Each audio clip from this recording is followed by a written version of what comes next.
Here we go on a game day for the Calgary Flames. It is a snowy Tuesday. It is here in Calgary. There's the Rhetts there. There's Ryan, and I am me. And ordinarily on a game day, I'd like to spin the thing, get your helmet on. Might not be enough today. What? Get some shins, a flak jacket, some eye protection, in addition to the helmet, because you might need it. So maybe instead of the helmet, you could get one of those like welding masks or something the bomb squad would wear. Yeah. Just really up the protection level. Yeah. Because you might need it against tonight's foe. As the Boston Bruins come in. You wouldn't have seen these. Remember, you'd see game notes probably a lot of the times they get dropped off in the locker room retro, but here's the lineups and here's kind of the articles that have been written, and here's all this. In the game notes today for this one, Boston, it just says, we're really fucking good.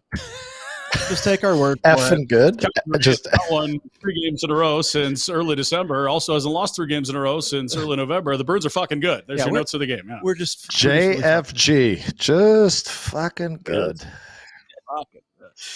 Yeah, 30-0-3 when scoring first, 21-2-2 against the West, fastest to 80 points in league history, on pace to be the fastest to 100. Like on pace to be the best team in the history of an NHL regular season for wins, which is incredible. They have 8 losses this year. They're cheaters, though. The Detroit did it when there were no overtime, 3-on-3 bullshit. No, that's fair. And they are the team they're really chasing in terms of, if you want fair, I believe is the 15-16 Capitals that were right up there amongst the all-time greats. But if you want to, by all means, blow that wins totals doors right off by 4 or 5, we won't really be worried about the overtime format. This is an elite team. They're in on a back-to-back. They won in Edmonton with their backup last night. They're first in penalty kill goals against, 5-on-5 scoring, and they're third on goals for. They're good at everything. The Flames differential goals for and against +3. Oh, there you go. Once every 2 months, they score one more than the other. Boston +96. 96. It's good. New Jersey at +51 is second, which is on its own very impressive. 51. Well, that's almost done. Wow. Yeah.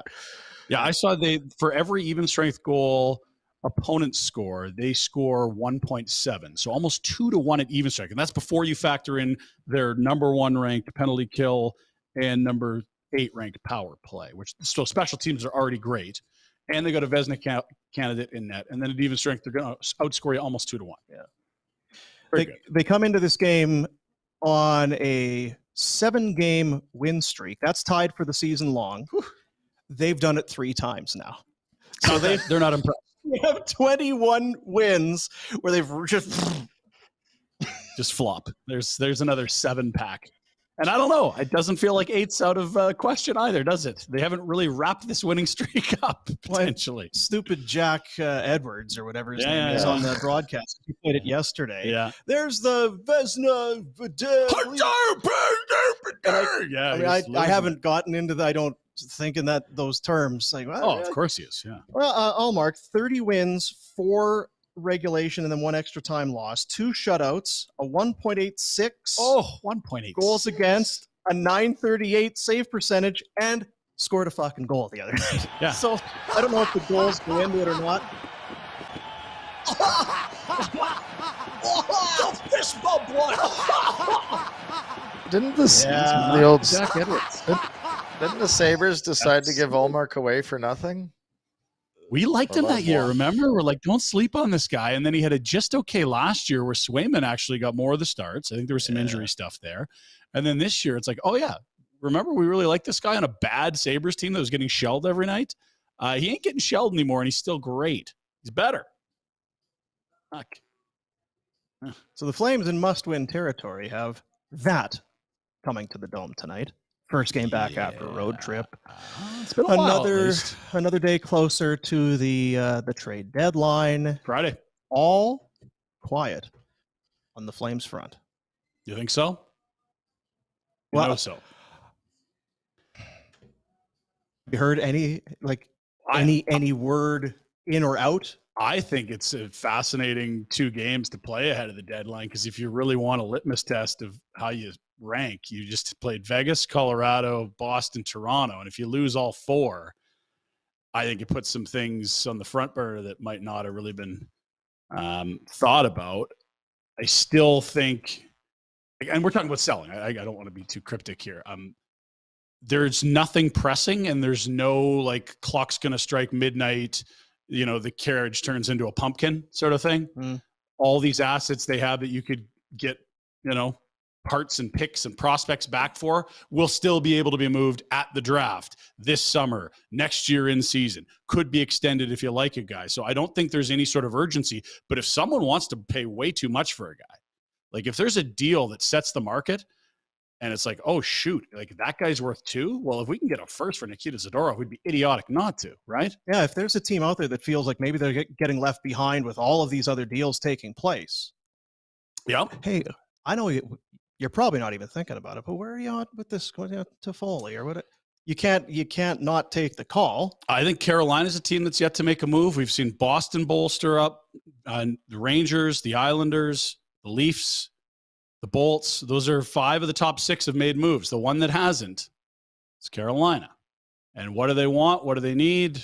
I mean, they're really good. You could probably use a little bit anywhere. And the West, we really haven't seen much. So there's a lot of moves left to be made, albeit maybe not some of the biggest names left. There's still Chychrun. There's still Gavrikov, Schenn, Klimberg, Ekholm's names coming up with Edmonton all of a sudden. Those aren't big names, though, right? Those are all mostly defensemen. Yeah. I think those are good ads for contenders, right? Like Josh Manson wasn't a huge name. That was a big ad for Colorado last year, given that, Sam Girard was the whole playoffs. Bye, Rhett. You mentioned Carolina. Now, they did add Jesse Puljujarvi Tuesday morning. Yeah, I don't know how much of an ad that is so much as an Edmonton deletion. Yeah. They have $10 million in cap space in Carolina. This is the deal that happened this morning, Rhett. Jesse Puljujarvi to Carolina for an unsigned third rounder from 2019, playing in Finland, having a decent year. It's a cash dump for the Oilers, who are clearly trying to get something done. All indications that'll be on the blue line, whether it's Chychrun, Gavrikov. Carlson seems like it's not happening. Ekholm is a new name we've heard. And if David Poile can get anything like he got for Tanner Jeannot, why wouldn't you put him to market? Do you think the Carlson, because you hear that sort of, he's not going to go this year. He said he hadn't been asked about his waiving his no move. Right. And that's something you'd like to get done if it was happening. But that's something you would throw out there as well to stoke up the old rumor mill. Maybe. I don't take much. It's at face value this close to the deadline. I just think, like, let's say you're Mike Greer and you want to get Carlson done to Edmonton. If it's a non-starter for Eric, you'd want to know that before you really start hammering in on a deal for, okay, we got to move a lot of cap space. Maybe it's Barrie and Broberg and a first, and we got to dump this money. Are you going that far down the trail without asking Eric if he's going to Edmonton? I doubt it. I still wonder, though, if Holland's not smarter than that. Like, as good as Carlson's been, is that the piece he needs? It's also really difficult financially. And I'm with you. I think you need someone that can defend. Scoring goals has not been an issue for the Oilers Club for quite a while. Defending has been a major issue for quite a while. Yeah, because you guys mentioned Boston second in goals for or something like that. And, well, I think it's Edmonton that's 20 goals ahead of them. So they're the team. Yeah, the goals against will be quite different on those two teams. Goals for is not an issue for the Oilers. I don't know why. It's not a slight against Carlson. It's just, to me, it's not an important piece.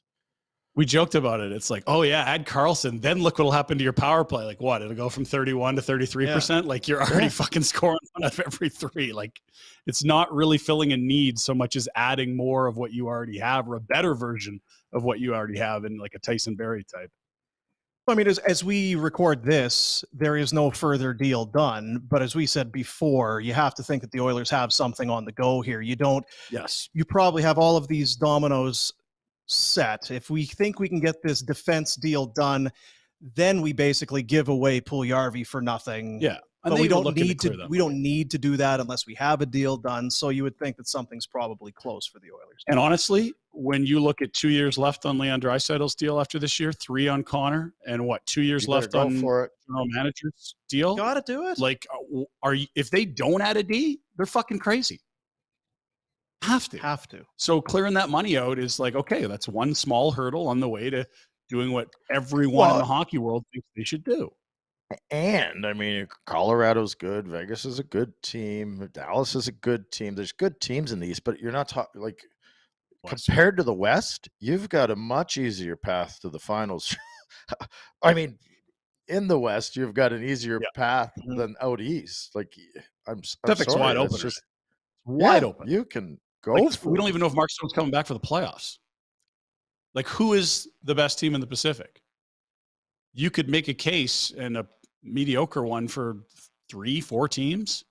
I don't think any of them are near as good as Colorado. But if all you have to do is beat Seattle and say Vegas without Stone, like, why not Edmonton to the conference final again? It's the easiest path out there of any division, right? And if you add a couple defensemen or one really good one, like that's your soft spot probably, right? Like they're going to score enough. It's whether you could keep it out of your own net for the Oilers. It's holding them back. You must Like be it's very happy. Sorry, Rhett. I was going to say, Pinder will be very happy. It doesn't say points anywhere there. It's points percentage. There's not even a points column. Every year in the history of the NHL, it's always been points percentage that sorted it out. So it's a good thing to sort. Because I'm with you. If Edmonton beats Dallas, upset, probably. Crazy to think? No, not really. Yeah. Well, but you're making that assumption on the team right now. If they go get a defenseman or two, what are we talking about? Yeah. Well, I think it's similar with Toronto, right? Like you just feel better about that group with O'Reilly, and then yesterday they had Jake McCabe, another, that helps them on the blue line a ton. And that was an area you were wondering about, Rhett, and it was like, look, they're gonna go get a D. It's they've got way too much invested in the next year or two before some of these deals come off the books. Like they've got to make a push. They have, and Edmonton's in the same spot. I said it yesterday. I mean, the East is drunk. You look at this, and I'm with you. I think you can make a case for just about anybody in there. Could the Kings, the Kraken? Sure. Things happen in the playoffs. In the East, man, the first two rounds for whatever it's going to be for the Toronto Maple Leafs, you're probably going to have to beat Tampa and Boston. I ran into Kevin Adams at the rink last night. We were sitting, he coaches his kids hockey, and he'd just come from the office. So we were sitting, putting our skates on, and he was like, can you imagine the matchups in the first round and these teams are going to have to deal with? Like, it's going to be mayhem. So we're basically, if you look at those points percentages, we're basically guaranteed to get Devils, Rangers, and Leafs, Lightning. That's phenomenal. Now, I want you to look at all those teams in the wild card race. And Alex, you're being too hard on yourself. You can include Ottawa there. They beat Detroit last night. Whoever gets into those final two wild card spots is going to be on a heater because there's 5 teams that are essentially right in that same neighborhood. So congratulations on winning your division, Boston and Carolina. You might have some pretty loose, hot, young up-and-coming teams coming in hot, like Buffalo. Maybe it's the Islanders with a Vezina candidate in net. Maybe it's Detroit. Florida won the frickin' regular season last year. They could be one of those teams. The East is going to be unbelievable. And I'm sick and tired of this moaning about the playoff matchups. These playoffs are too good in the first round. No, we want good. And the second round wasn't shitty either. We had Battle of Alberta. We had Battle of Florida. I mean, like, come on now. Stop moaning. This is great. Alex, I'm going to go can you go back to that other, I know it sucks for your Senators, but if we could go back to that other board so we can see. And the thing is, the top 3 in those divisions, they've all made significant deals. Everyone but Carolina. Boston, Hathaway and Orlov, that's a big deal. Orlov's a good defense. And I think they were the team that you could look at and say there's probably less need to add there. The Leafs had O'Reilly and a top 4D. At least they think he's a top 4D in Toronto. Tampa Bay, they paid to get Jeannot, and you know what the Rangers have done and are probably going to do. It sure seems like this Patrick Kane thing is going to happen. All we're seeing about Kane is tweets from insiders based on whether there's a suspension, who goes up or down, and when they'll have enough cap space accrued to add Kane in the deal. Which day? Yeah. Is it either Wednesday? Is it after 5 p.m. today? If it's a suspension, is it Thursday? If you don't want to send this guy down, you play 60, then it's Friday. Like, no one's talking about Kane going anywhere else. They're all talking about what day it might happen. This thing's done. And this return's going to be really underwhelming, right? In terms of what we've seen? I mean, okay, so what have we seen? We saw Meyer for a first, team control because he's an RFA at the end, a second, and a couple players. Like, I think you're getting a first for Kane plus. You would have got a lot more 2 years ago, to your point, but I don't think they're ready to pull shoot then. I think it's Chicago doing right by Kane. Yes. I think Drury and the Rangers can maybe play a little bit of hardball. Just like Jerome here when he left. It's like, if you can only trade with one team, it's kind of like they dictate the market, and you can say, no, we're not making the deal, or you can take the assets. I think it'll end up being a first and a prospect, something like that. And that's not the worst for Chicago. I mean, if you land Bedard this summer, and we'll have an image later, they've absolutely loaded up on draft picks. Like, they're in a really good spot in terms of like reloading, not unlike Arizona. These teams have been stockpiling picks for a couple seasons. Just looking what the Rangers have for picks to even give up. Just keep going into the future. Who cares? Like, honestly, they got Shesterkin, Yeah. Fox, Trouba, Panarin, Zibanejad. Like, they've locked up their guys. Who We've already cares about your seen first for the next 3-4 years? That's picks sort of from Tampa's philosophy, right? 2024 and 2025 already dealt. So, yeah. But so to that end, Boston in town tonight. Boston good. Oof. Well, Game 800 it's going to.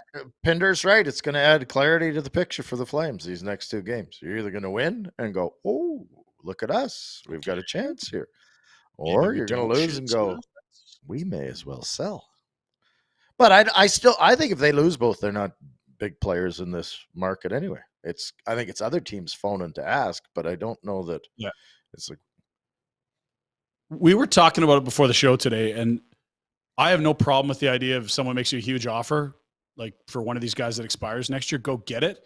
But I just would love to see the team get to a spot where you know where the decision making is coming from here, whether that's okay. We haven't announced it, but Treliving is coming back. Treliving's done a great job selling assets at the deadline in years they haven't been good. You think about the Glenn Cross deal, the Chris Russell deal. There's been a few others where they shed guys at the deadline and they've turned those into Shillington and Anderson and a few other really good players. I was looking this morning. I think they got a second and a fourth from Florida for Hoodler. Yeah. They got a second, which could have been a first for Chris Russell. They got a second and another pick for Glenn Cross. Yeah, they've done well. And then even the Sam Bennett one at the time, you're like, fuck, what are they going to get from him? They got 2 seconds. So it was like, okay, well, that's not nothing. Gio, good return. No, that's not correct. Oh yeah, we've missed that one. When they've chosen Rhett to do something. a backpack this year. Have you noticed that? He's getting a backpack. It's hard not to after a year like this. Totally. Right? It's hard not to look at what's happened. What would a first rounder on their list of picks right now? If they had another first rounder, would be way happier. Then what though? What are you trading? That's the question. Like for Lindholm, I'm like, if you'd have traded Gio and you had this first rounder, like it's an asset that you have. Anyway, we're all on the same page. You'd probably like to have that first back that you shipped out to get rid of Monahan's money too. In hindsight, you might have it if you don't. You could have. That's just it. If you had 2 of them and you got rid of Monahan, at least you've still got one. If you traded Gio for. Florida's first, whatever. Like we can't go down the Gio well. That's years ago. And Rhett. We were all on the same page. Look, I mean, we can't go in the pack. We can't reach in our backpack and pull things out. What do you mean? No, I think we were all very much in agreement. We were in lockstep. And Elliot was like, I don't know what you guys are talking about. Like, dude, like who is sober here? This is an expiring asset. They can't protect him in the expansion draft. We were all in lockstep there. Like, yes. And does it suck? Yeah, he was leaving anyway. Yeah. But back to my point, real quick. Treliving's done very well selling at the deadline. If they're good with him moving forward, I would have no problem with him selling at the deadline here. He's done well at that. We are going to have Frank Seravalli, we believe, on the show today. He has been in touch with us at this time as we record this and we do this. He is working the hotlines. He's got some stuff on the go. Pick up the phone. As he is an insider. So what I want to do, we're talking about trades. It will dovetail nicely into our segment for McLeod Law. Peter Klein, look at him there on your screen. Look at him, attaboy, Peter. Peter Klein with a C. P. Klein at McLeod-law.com. Personal injury lawyers over at McLeod Law want to help you. You're not alone. Let these people at McLeod be on your side, on your team. You just worry about your recovery. They worry about everything else. The personal injury lawyers navigate all the legal, the insurance, the medical claims, and fight the fight for you. A number of things. Trades, you talk about trades. We'll go in reverse order. I'll take a guess anyway. These are reverse order in terms of magnitude on this date. Princey brought it up. It was in 2011. The Flames traded for Frederick Modin. That was their ad at the deadline. Freddie Mo. I remember that was Jay Feaster. And of course, he had familiarity with Freddie Modin. They had won a cup. He came in from Atlanta for a 7th. Okay. He played 4 games for the Flames, no points. Had a bad back before he got to town. He brought it with him from Atlanta. His the Tampa. back. Atlanta? Yeah. Wow, Atlanta. They gave up a 7th. Colin Blackwell was selected No with way. that 7th. No way. Colin Blackwell has played 53 games for the Blackhawks this year. Now, I mean, we're not talking a Hall of Famer. No, but still, he's good with Seattle last year. Got moved to Toronto at the deadline, if I'm correct. A 2011 7th. So anyway, that one didn't so much work out. Yeah, and you said this is the 2011 season. Yeah, not ideal. 41, 29, and 12. Is the lockout shortened here? No. There was a deal that, well, it got done, but it didn't get done. 2013, the offer sheet, again with Jay, for Ryan O'Reilly. Yes. Feb 28th, 2013, a $10 million, 2 years, 10 mil offer sheet for the RFA who had not signed with the Colorado Avalanche. He's playing over in the K, remember? Playing in Europe. Signs the deal. Going to be a Flame. If the Flames get him, first and third rounders going to go to Colorado as the compensation. Colorado says, no, we're going to sign him. We'll take that. We're going to match that. So you can go F your hat, Jay Feaster and the Flames. You jerks. And then find out shortly thereafter that had they decided not to match and taken the first and the third, Ryan O'Reilly would have had to have gone through waivers upon re-entry to the NHL after playing in Russia. So any team could have just plucked him. So the Flames would have shelled out a first and a third for a player, and I'm guessing guy's probably not going to make it to them on the waiver wire. And what wasn't it? That was the Monahan first rounder that year? It was a Monahan first rounder. It was a low watermark for the team, which is saying something. Yeah. And it was like when Berkey was brought in after that, about restoring credibility with the brand. Like that was, those were dark times right there. Do you know? Do you think there was a favor done by Colorado there to match? I think there was going to be a fight between the PA, the agent, and the league over what rules weren't in place. But yeah, I don't know. I think it was an easy match for Colorado. They ended up trading him right away to Colorado or to Buffalo. Yeah, I don't know. I don't know if I'd be that good a guy, because remember, you're pissed off when guys sign offer sheets. Mm-hmm. At that time, does Pierre Lacroix have any? Does he give a shit about Jay Feaster or the Calgary Flames? Did them a favor? I don't know.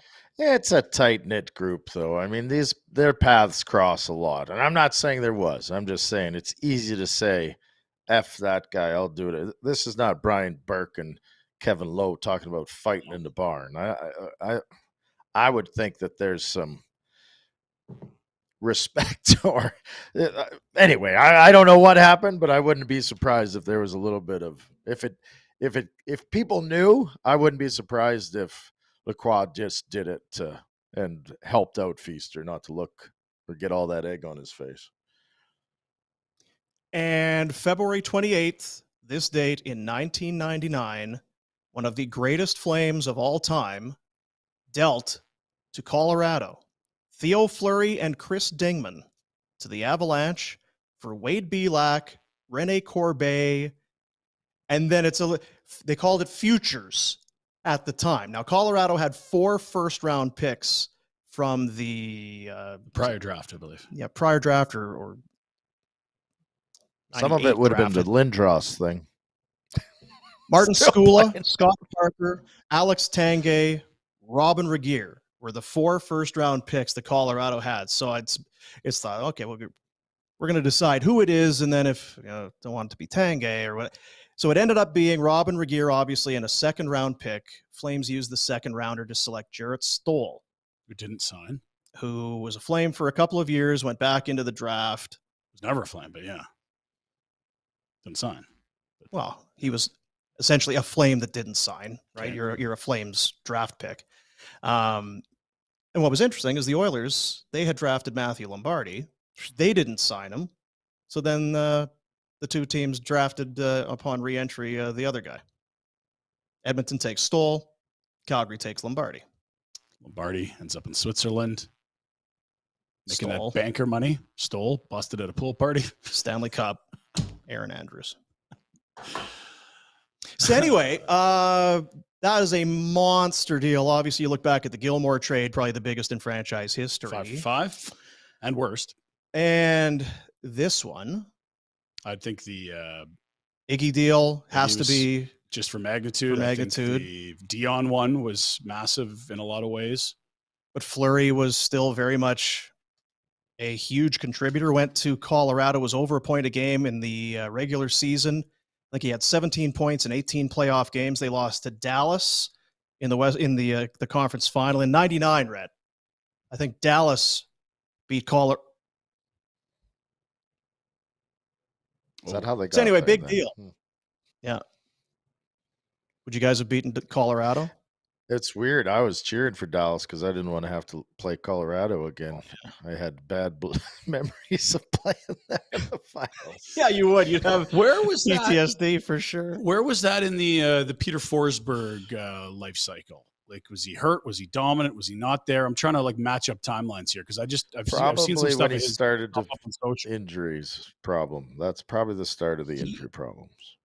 He was so dominant. Like, he might be one of those guys that doesn't get talked about enough. Like, you talk about McGillney, you talk about Burry, you talk about Kovalchuk, these elite players. Like, Forsberg was a goddamn demigod. He had 97, this is regular season, had 97 points to lead that team in 99, wow. 98, 99, in 79 games.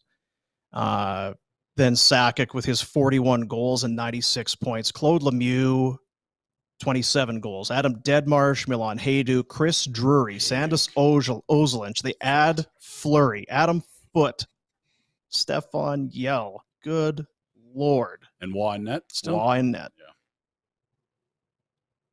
Yeah, you didn't talk about that team has to feel like that slipped through their fingers. God, you talk about regrets for as good as that Colorado team was there.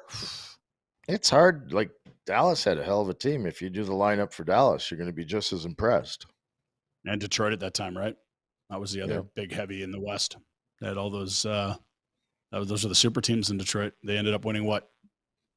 00 and 01. So the 2 years after Dallas. No. 96 and 97. And then again in 02, didn't they? I thought there was another wave there. Yeah, there was against Pittsburgh. Okay, there you go. Fleury went to Colorado, had 24 points in 15 games. Whew. Then went to the Rangers, signed in New York, and it was a steep decline. That's where everybody went to die there. Book. Yeah. His first year had 15 goals in 80 games, then 30, then 24, then to Chicago, then to Belfast.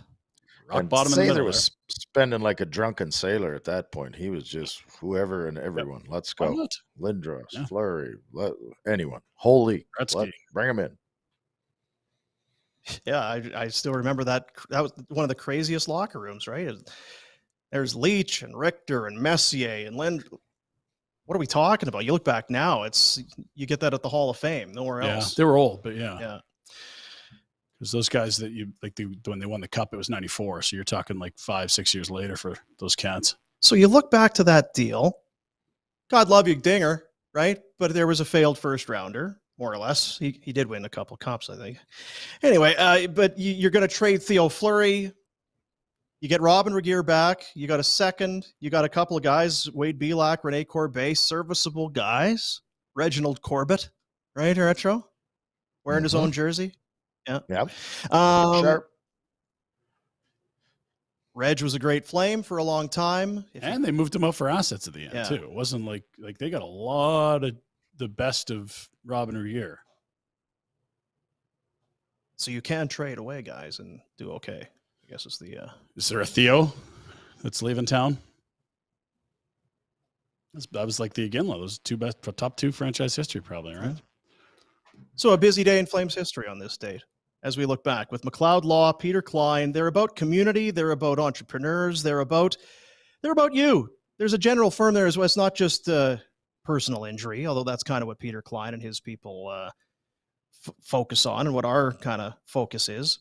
About community, deep roots in the city of Calgary, big part of this city, client relationships. They understand this town, the people in it, the way things work, and they want to work for you. Check the website, McLeod-law.com. go on your old social media there. I saw you were tweeting today, Retro, at McLeod Law LLC on your Instagram or Facebook or Twitter, and give them a call. Get in contact. That's something that's going on in your life. You need some help. There's no one that's going to help you out more or better than McLeod Law. Do you have Theo's numbers in Colorado in front of you? I know you just were looking at them. How many games as a member of the Avalanche? 15 regular season. And then the next year he's gone, or he stayed for He's gone. He was just so it's 15 games plus the playoffs for 826 regular season games for a gear, and that also included a cup run we know about in 04. I mean, I think that's a landslide victory for the Flames, but at the same time, you're Colorado, you're like, we don't need these first rounders for this playoff run. Those guys are going to help us in 3, 4, 5 years. Yeah. And you had 4 of them. And Regeer was coming off that broken leg, right? Yeah. Oh, we're legs. I think he'd been traded already before the broken leg. Is that right? Yeah. Okay.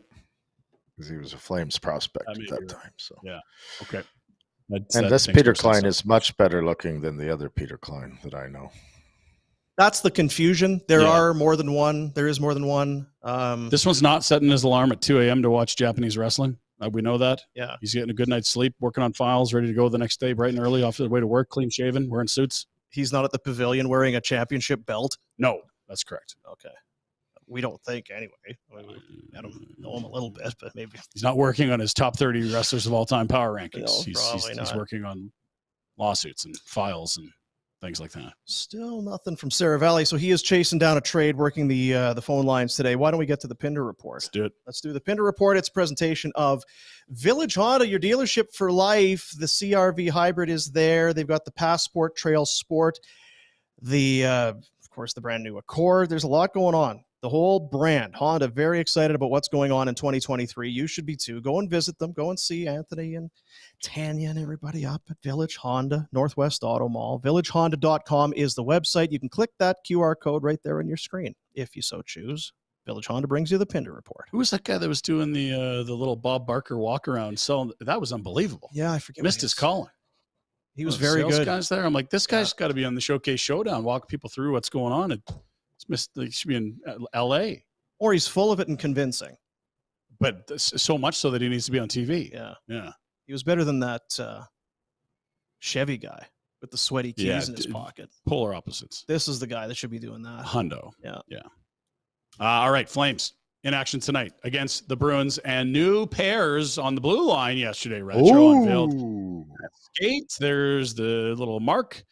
Old McLovin had this from practice yesterday. Mackenzie Weegar up with Rasmus Anderson and Noah Hannafin playing with Chris Tanev. Look at your face. I really don't see a lot of separation in this top 4. I don't mind them shuffling the deck if they haven't liked what they've seen. Sure, go ahead. Fire it up.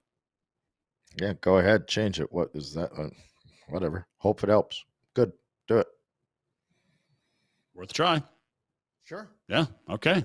There it is. And there, another McLovin bomb. Vladar will start tonight, as he does against Boston. Always the Boston, eh? Early in the season.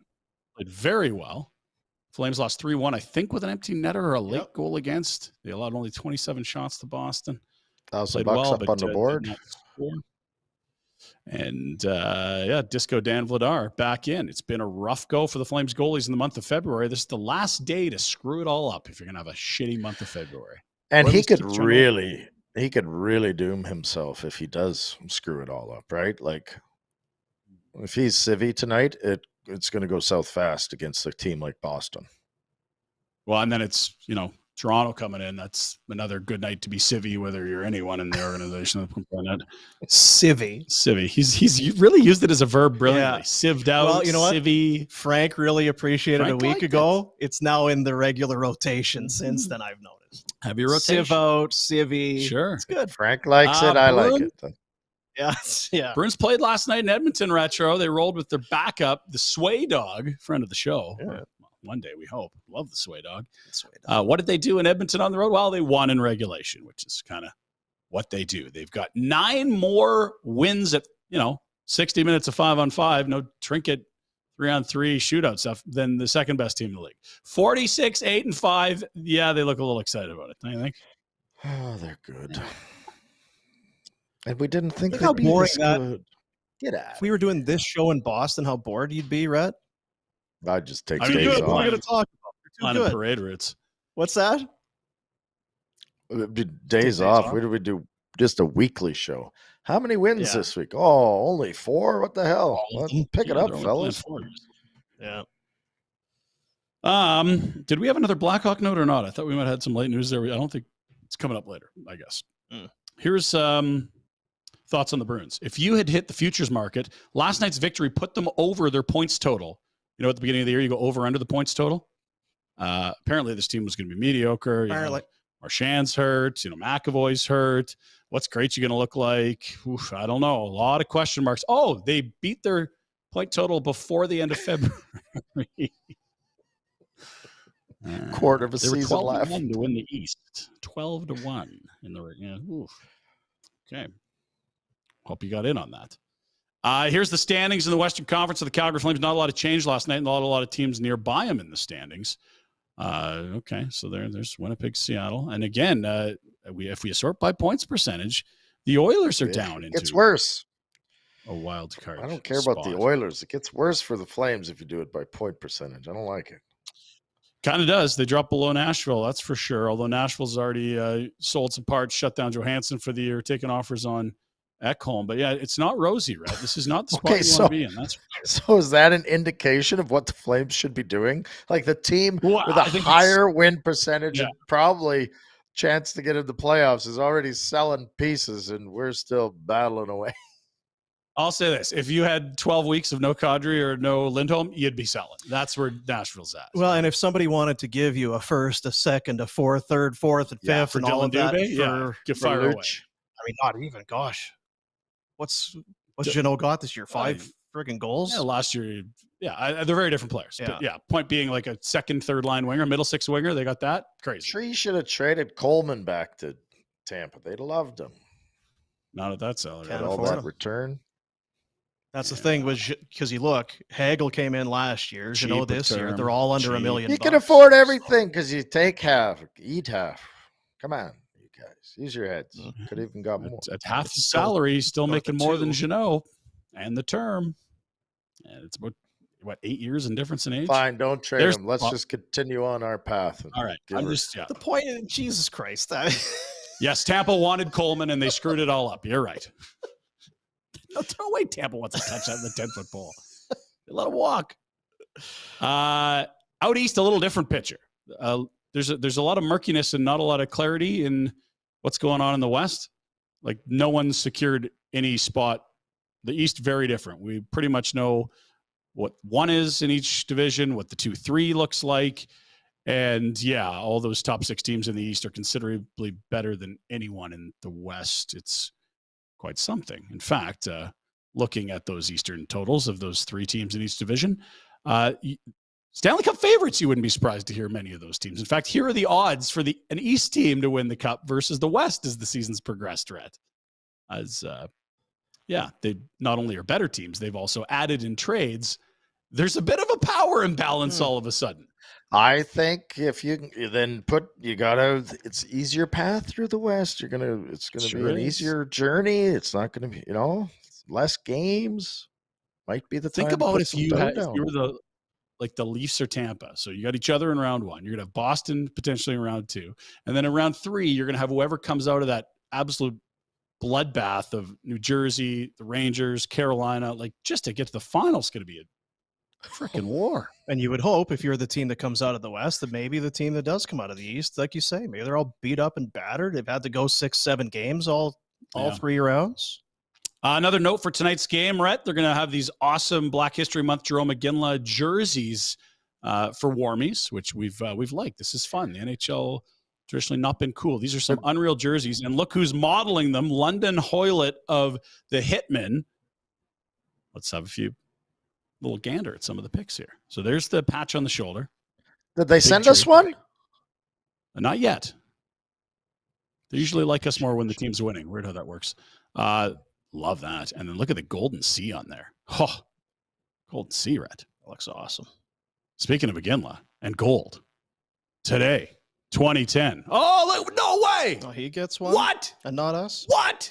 They'll give anybody a jersey. Look how old that guy looks. Holy, you're an old bastard now, Iggy. Look at you. He looks the exact same. Maybe a little less hair. Answer your phone, too. What's happening again, eh? Speaking of gold, Rhett, 2010, Feb 28, 2010. It was the golden goal 13 years ago today. I was flying Where back were from you, Rhett? Scottsdale. In an airplane, flying back from Scottsdale. Oh, boy. You missed it, eh? You dope. 7:40 I had overtime. it taped and I didn't hear. Give and go with Iggy. Crosby, the golden goal. That got memed pretty hard, that picture, didn't it? Look at Niedermeyer. Yeah. You did it. Ho-hum. That's a big old flag. That was a place to be, my friends. I was not in the building, but one of the tens of thousands that flooded into the streets in Vancouver. What a victory. Maybe the most memorable victory in Canadian hockey history. Wow. That boy, Jerome. Boy, Iggy. Boy, Ig. Getting misty. Gonna be tough to recover from that one. Ah. Bring him home, Rhett. Bring him home. I think is he not shaving his head? He looks like he's got some bristle on the top there. I think if he took her down to the wood, it'd be like normal there. The good old days. Just one day late on his razor. Look at his hair in this picture. There's a lot more of it. Yeah. Top right corner. And look right beside him. There's Sid, who scored the winner just on the fringes of this photo. Yeah, that's the guy right there. Yeah. 8-7. Wow. Where were you, Boom Boom? In my living room. Yeah. Shitting myself. Kids. God. Yeah, of course. You would have been a mess watching overtime. And it was a little tense because they outplayed them, but then it was like, oh, we soft one on Luongo. Look out. A little tense. Yeah. Yeah. It was a lot tense. A lot tense. Kids? Would have been young. Very young, yeah. Okay, too young. Get out of here. Trades yesterday. We have more trades to announce. Gary Bettman, boy, he's going to love all the retention and chaos on this one. Toronto bolsters the blue line. They had Jake McCabe, who's been quite good for Chicago. Bring him in with Ryan O'Reilly, 2 former Sabres, right? You got to collect those old Sabres from when they were dog shit. That apparently is the strategy this year. The big one for Toronto here, they give up a first. They give up some other items as well, a second and a couple players. But the real coup for Toronto is Chicago will eat half the money, not just for this year, but for next year and the season following. So they get Jake McCabe at $2 million as a top 4D for this year and 2 more. That's key for a team that's right up against it with huge money for Matthews, Marner, Tavares, Nylander, on and on it goes. And they've insulated that blue line quite a bit more with a guy that's played pretty darn well and physically a different kind of element there for that blue line. And same with Lafferty. I believe he has 2 years beyond this. So this is 1 year beyond. This is the first of a 2-year deal. He's a UFA when it expires. He's a speedy 4th line center and has got a little bit of helium this year. People really liked him. So Toronto's loading up. East. Oh, Lafferty. Oh, Sammy boy. How's Chicago doing with all this, Rhett? Well, it's not good now, but have a gander, would you? They've been stockpiling picks like maniacs. Like tons of them. They've got 6 first-rounders the next 3 years. Oh. Let's double the number. A ton of second-rounders, a bunch of thirds, on it goes. Picks. 6 firsts, 6 seconds, 5 thirds. Those are in the next 3 years. And they haven't sold Kane yet, so they're going to add to that stockpile, you'd think. And they could land Bedard as soon as this summer. All right. That's how you rebuild, boys. Go get the draft capital. Speaking of Bedard, big one in the toilet bowl last night, the Bedard Bowl. Chicago and the Ducks. Anaheim wins this. That's huge for impact as 2 teams really battling it out to be the worst in the NHL to get the best odds to get Bedard. And the Ducks celebrated by putting on an incredibly goofy, oversized hat and an old starter jacket. This is their new victory thing. They don't get to do it often, but they won a game. There it is. Love that jacket. That's Terry, I believe. That's I don't know if that started out as white or if that's always been cream, but it don't look new. Yeah, that's probably an OG from the day, I would guess, right? Yeah, it's have more cred if it was. Yeah. She don't look new. Guys are loving these big hats. Yeah, another big hat. They had to celebrate their odds of getting Bedard dropping, I guess, in Anaheim. Tough spot to be in. The Canucks. They can get them. Canucks, Thatcher Demko is back. They played Dallas. Canucks just keep losing. Bedard wants to be there. It's his favorite team growing up. Canucks blow a lead late, but win it at overtime, continuing a great tradition of winning meaningless games down the stretch. Here's a lovely tweet from a big Canucks fan, yeah. There's a video of people just slamming themselves in the groin. That's the Canucks. Meaningless wins down the stretch. Yeah. Don't know if we have the video. It's quite disturbing and excellent. You've seen it. Yeah, I get Here it is. There's 1, 2, 3. Here we are, Rhett. That's the Canucks winning games down the stretch. Oh, talk it. So good. He's fixing everything. Yes. Demko's back. Amazing. Dean. Get a break in there. Yes. Dean, you need to make this video. You need to make this video. Yeah, the coach is in. The GM's in. Pedersen heating up. What a team. What do I need to do? You need to reenact this video. This would be dynamite. Oh, boy. That's the Canucks. Those of you not watching, you're lucky. Yeah, swift kicks to the groin is basically the Canucks down the stretch. And so, okay, we've got the Ducks, the Hawks, the Canucks. Let's take a look at the Bedard board. Where are we at? Yeah. By the way, Village Honda, you're welcome for this. That's right. It's very high. This content, you're welcome. Jesus. If they're serious about vehicles as these guys are about blows to the groin, I mean, that's the kind of people you want to deal with. That's the sacrifices they're prepared to make over Village. Mm-hmm. Like, Jesus, God. That's right. You want that 2023? We'll get it to you. Let's go. Right, anything to help. Anything. Bedard watch. Let's look at the numbers. Chicago. Look how tight these points are, Rhett. This is projected totals. 3 teams, Chicago, Columbus, and Anaheim, projected within a single point of each other for the end of the year. Huh! I love me a great finish. How does it work again? Like, what are the percentages from first to second to third? I think it's like around 20 for the worst placed team. Yeah. Okay, that's only because these are projected totals. There'll be clearer numbers when they're done. It's not. I don't think you're more than a quarter if you're the worst team in the league to get them. Maybe like 28. I don't know. We'll look it up. We'll have it for tomorrow's show. It's not great. Not great, Bob. Remember we told you, I feel it was around Christmas time, Dino, about Nela Lupaskova. She's the 14-year-old Slovakian hockey phenom that was lighting up grown professional hockey-playing women at World Championships. Well, she ain't 14 anymore, Rhett. Her 15th birthday yesterday. How'd she celebrate? 10 goals, 9 assists in a 24-1 win. She's got 49 points in 8 games.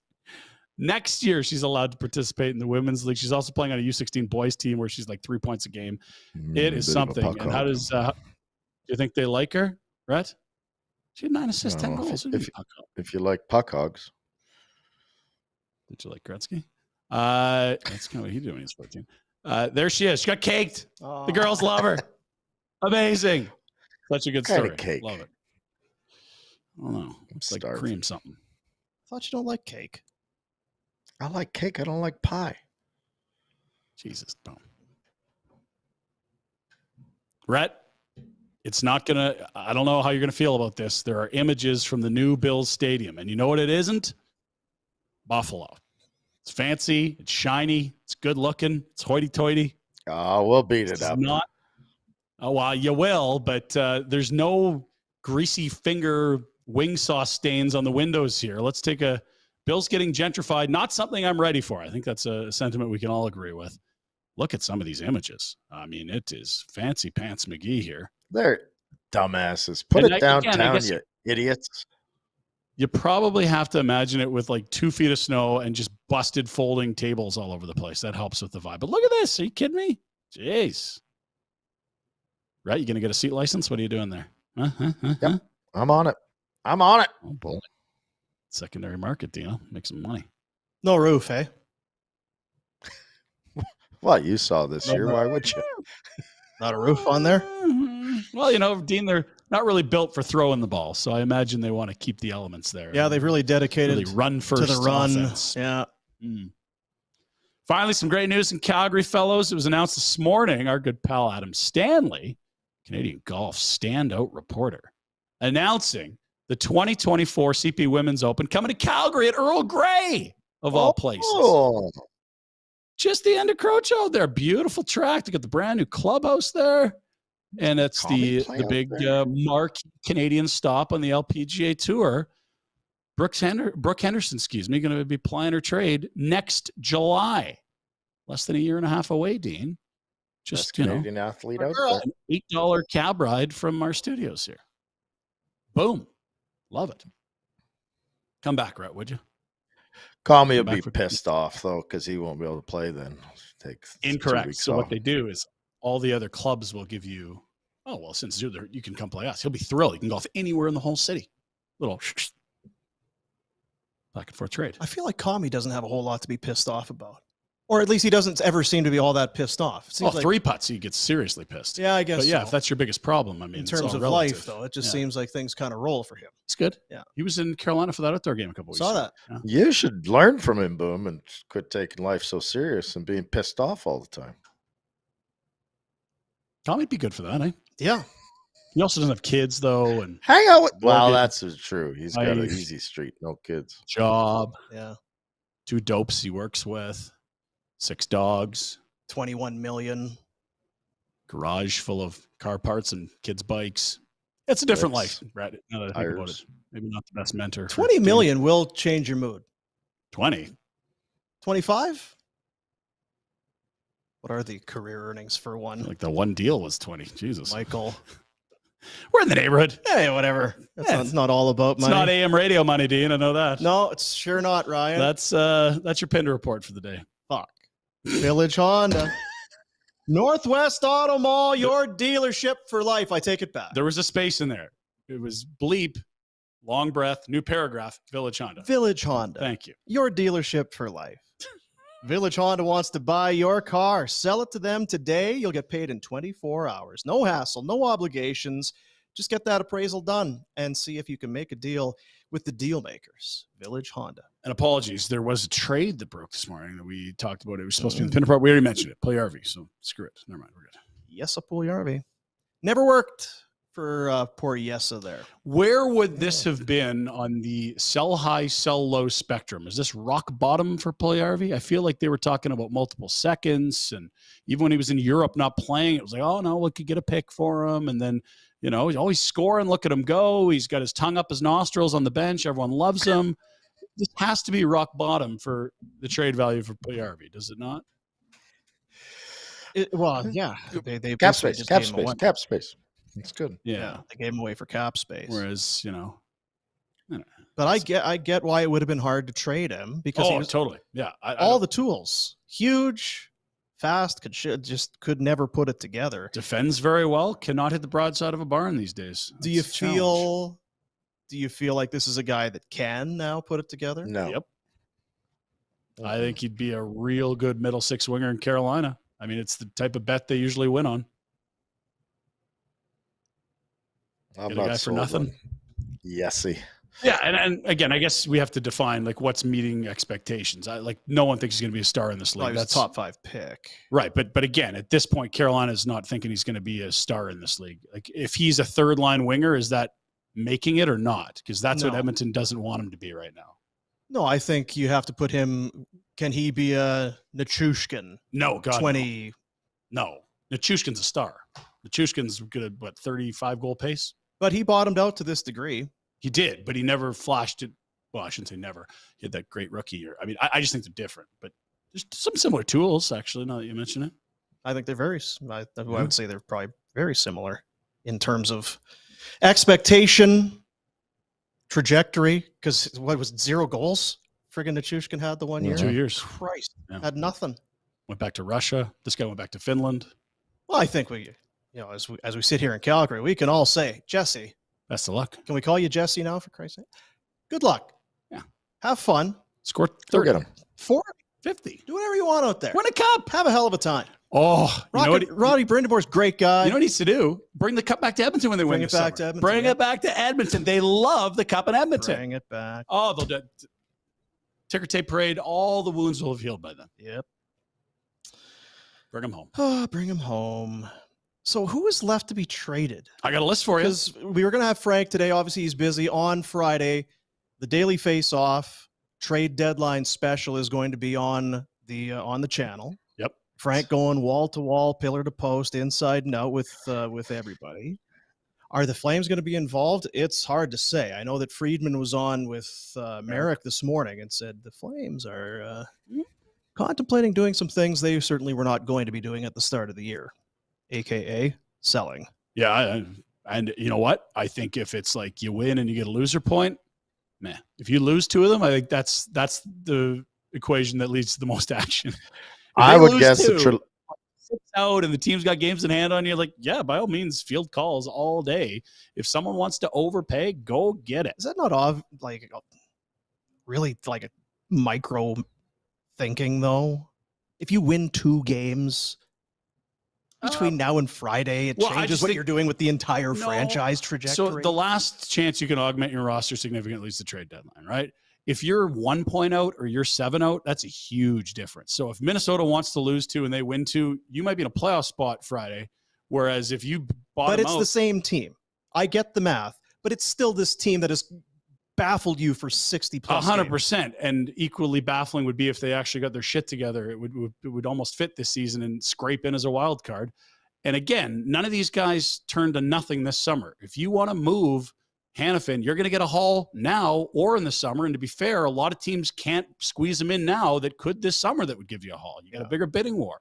Maybe not a higher price, maybe something comparable, but you get more teams burning the phone line this summer. There's nothing urgent here, but if you see something that you think this is like, whew, by all means. It's kind of the opposite of a lot of those years, Retro, where it's if you got to move this guy because if you don't, you're going to get nothing for him.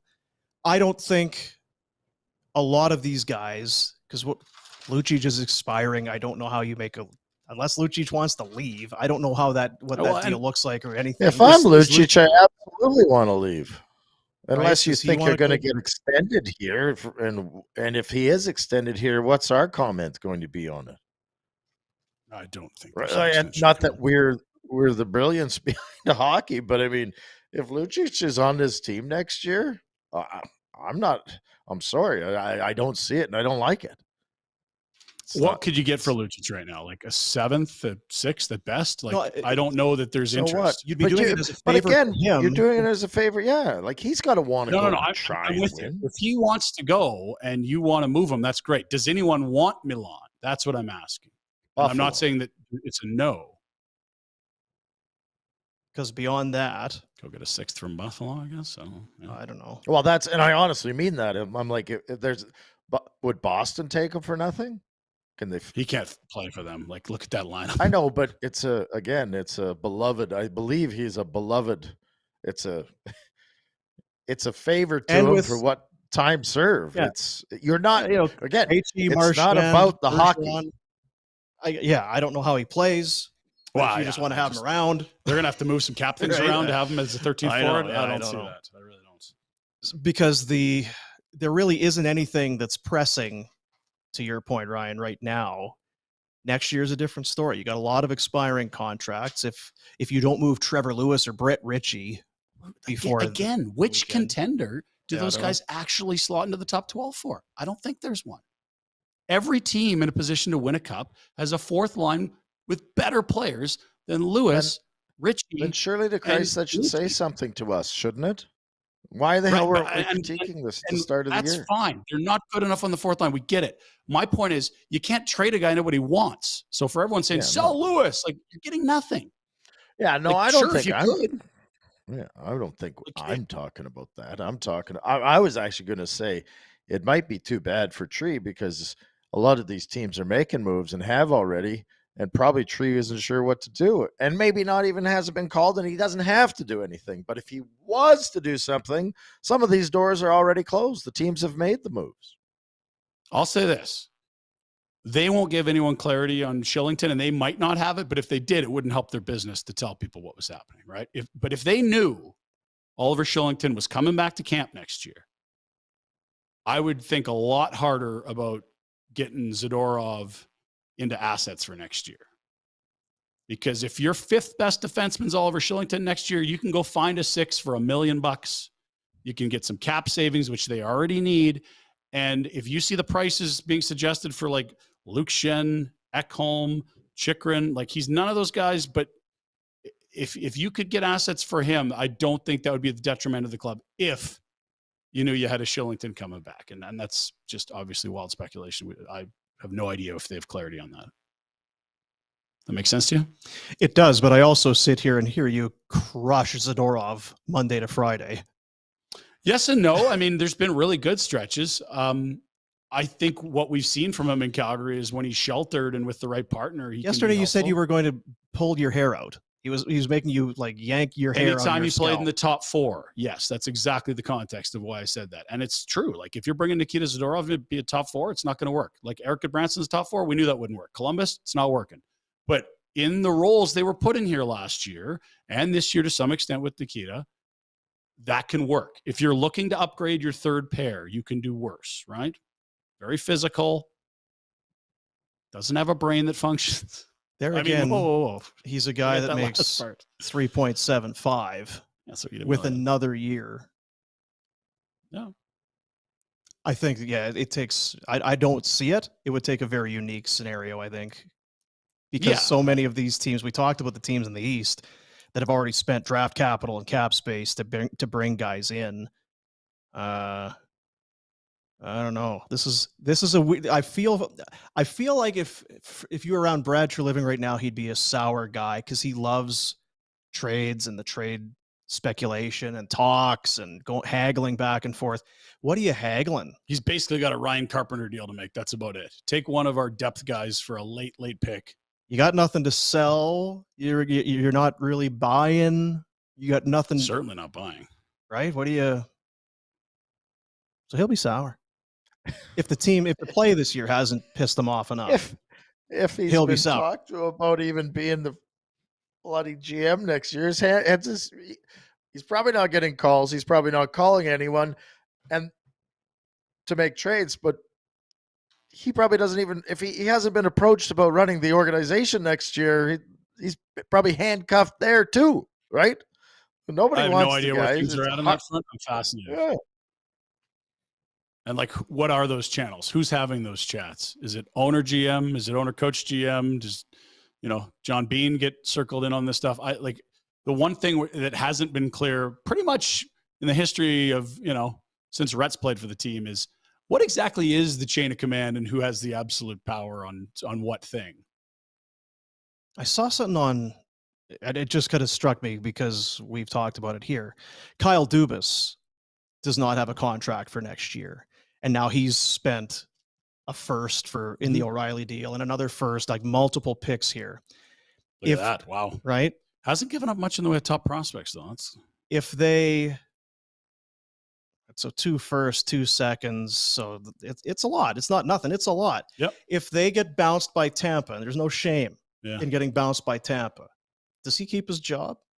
No. I would keep him because I think he's really smart and he's good, but I'd understand that an emotional fan base in that market will want blood. They'll want somebody's head on a stake. And it's like, you look at who they've lost to, like the bubble one was the real embarrassing flop. That was the Columbus. You can't be losing to freaking Columbus.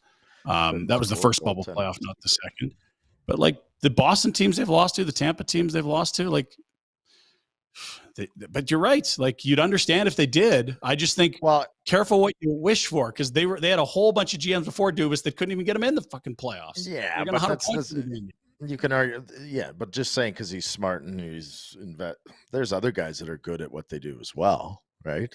And we didn't know what this guy was till he had a chance, and he's been given a chance. I really like this work. I think they've kind of had obviously the bad luck in the postseason, and you could argue he hasn't built rosters the right way, but he's tried with Foligno. He's tried with Simmons. It's not like this is all skill. They don't add muscle. They've tried to add a lot of brawn. I think he's a savvy guy. If he was to not have a job there, I think he snapped up immediately. Because there again, it wouldn't be a firing. It just would be it's the same situation. End of the contract, right? Yeah. And all of this, I like Ryan O'Reilly there. I think it's a good fit. You had to do something on the back end. He might be a victim of that's just it. He's a victim of the East. It's that's what. Which is like, again, would you fire a guy because he ran into really good teams in the playoffs? It's like, careful, not firing. That's fair, right? Yeah. And there's no market like maybe Montreal, but there's no market like Toronto. None. No, you're right. That's the greatest of all pressure cookers. And the flip side is true. If they ever found a way to get through it, like they're gods for the rest of their lives. Because what is it, 8 years? What's the run since they've won a playoff series? Oh, series is like way long time ago. They weren't making the playoffs 8 years ago. was it mid-90s with Gilmore last time they won a series? Because you look at this Ottawa stuff since then. Yeah. Because this team, you have Matthews for another year, Maybe potentially, more, right? It is again. I don't. We're talking about the Leafs. I don't necessarily care about the Leafs, but it is. It's not boring. It's not boring, and you don't have to be like, I hate them or I love them. It's just a fascinating circumstance, given everything you've mentioned, and that it's the largest market in the hockey universe. The pressure there is unparalleled. Rhett, give me your. I mean, it's Boston tonight. Boston, then those Leafs, two of the best in the National Hockey League. I guess in a way, if you need more of a measuring stick, here you go. I can't imagine wins are, not to disagree with Ryan, I just can't imagine that if you win the next two, that suddenly Treliving's in work earlier than usual on trade deadline day to get some stuff done. 03-04, last time the Leafs won a series. I don't know what the hell I was talking. 8 years is kind of that Clark band. Will. Yeah. 03-04. That's almost 20 years. Eesh. So Boston Flames tonight. I'm with you. I don't think that if they win, I don't think that Treliving's adding. And that's the weird thing about this trade deadline. I don't think there's much happening one way or the other. But I think that a loss, just you can't make any changes. But at some point, the players will start to, I hate to say it, they're going to start to lose hope. Disengage. Right? Yeah. Yep. Like you get snot bubbled by Boston and then you're eyeballing Toronto coming in. Everybody loves to beat Toronto, but it ain't an easy task. Right? The what if game is lots of fun to play. So they could go out and they could absolutely win. And it's a funny team because they have good games against good teams. The Rangers are a hell of a team. They played them well, right? Like, but Tampa. Are we bet? Is anyone, you're going to do a bet here coming up? Are anyone putting money on the Flames to win tonight?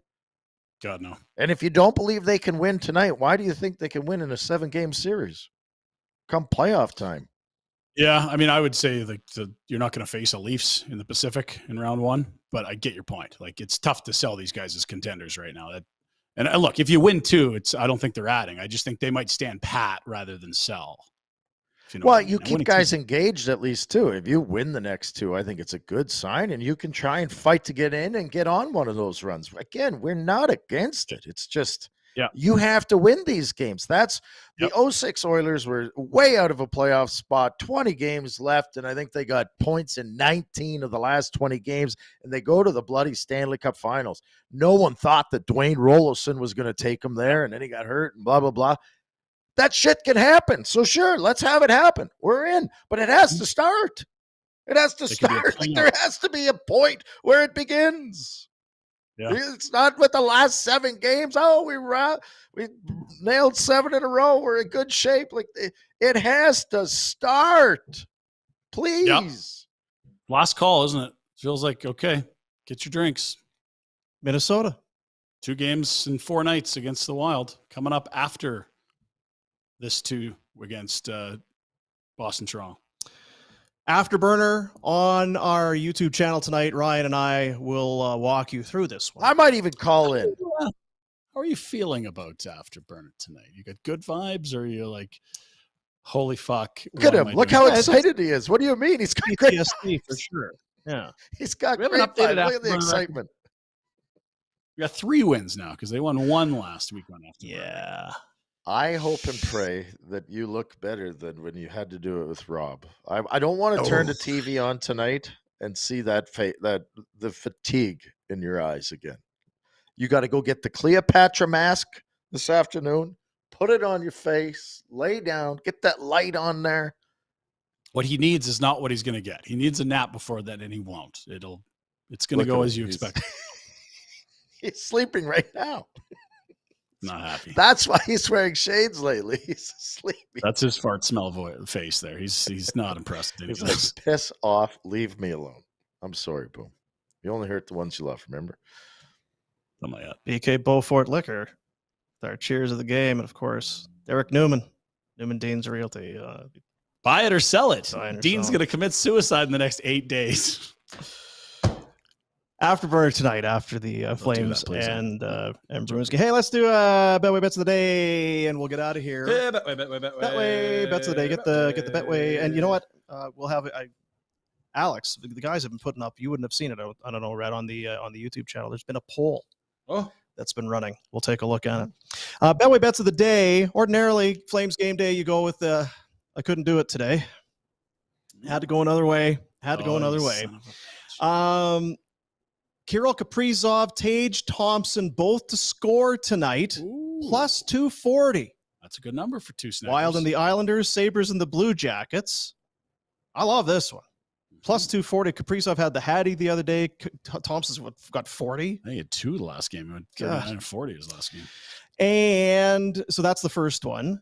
And then just throwing some points together. Matthew Tkachuk, David Pasternak, Erik Karlsson. That seems like a slam dunk. Just a point each. Plus 110. Wow. You're digging, right? Don't mind that at all. Yeah. I'm going to go back to the well and something that hit for us last Flames game on a weekday where we made our picks, and that was against the Vegas Golden Knights, who went over 1.5 power play goals total. Flames penalty kills not been so great lately, and the power play is actually looking a little better. Now, Boston's good at everything, so I don't know if I'm holding hope for a huge night for the Flames power play, but the Bruins power play wants to have a good night. That could do it alone right there. Plus 125 if there's 2 total power play goals or more. And David Pasternak, if he scores and the Bruins win this anyway, anyhow, plus 170. Didn't score last night. He's well overdue. Yeah, he is. It's been one game. 13 million next year? The hell happened? 13 and a half? 14. Ooh, unless it's a hometown discount. I'll take 10.79 or some stupid. I'm waiting for one hockey player and his agent to have the balls to really play this system. Sign 1 year, 15 million, 2 years, 26 million, and jump back in when the cap's like 100 million. Don't get locked in for the next 8 years. You like Boston, stay in Boston, you can resign in Boston. He's got all the cards, all the chips right in front of him here. You don't have to lock in for 8 years. Come on. David. Baseball guys do that all the time. There you go. Those are the Betway Bets of the Day. Get that Betway app. Get it on your phone. Take a look. Sniff around. See what you like. Be responsible. Be 19, but use Betway with our bets of the day. Sorry to interrupt you there, but they do it because typically baseball is less career ending, isn't it? Yeah, you play later. Injury risk is less for sure. Remember, because last week, Manny Machado shows up in San Diego, and he's opting out of his contract. And then sign a new one. And then $350 million. 270 times over 11, something like that. Yeah, it's hard when someone puts $100 million in your grill to not put your stamp on it. I know. Is it? Yeah. Hmm. Do you hear that beeping? Do you hear that beeping? Mine's you know what that is? What is it? No, that's a beef brisket that has been roasting in the oven. Is that your house where that was coming from? Oh, I'm going to crush it. I was cooking all morning. Did you see my tweets? Pinder, you always give me crap for not tweeting. I was tweeting today, giving insight into the Redsters' life. I thought I had you on. He was doing some meal prep this morning. Doing some meal prep. But Al, further to this food on our YouTube chat on the YouTube channel, which is streaming live this program every day. Oh, yeah. You can be a part of it. If you're not, which do you prefer, pie or cake? And we had 100 voters chime in. Again, just small number, just small little sample. Look at that. Jeez, look at this. Fitty. Are you surprised by that? I thought. Well, the problem is, let's be honest with you. You can have what are we talking about? Like fruit cake, isn't there? And are we talking about what kind of pie are we having? Like you got it. Chicken pot. Yeah, I had an unbelievable chicken pot pie the other day. It was fabulous.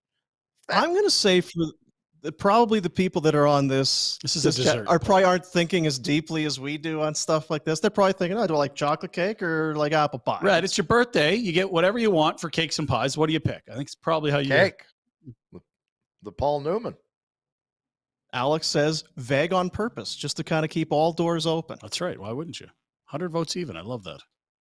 I'm pie. I'm pie as well. You too. Where are you on the angel food cake, Rhett? You like angel food cake? It depends on the. I like angel food cake. Actually, the shoveler makes a nice angel food cake. It's I need underrated the cake. nice whipped, whatever it is. It's not frosting, but Icing. there's a new cookie joint down here called Crumble. Oh, I'm not a sweets guy, right, Dean? You put course that you're shit not. in my face, Protein. it is Yeah. getting crushed. They are so good. How's this new diet going that you talked about yesterday?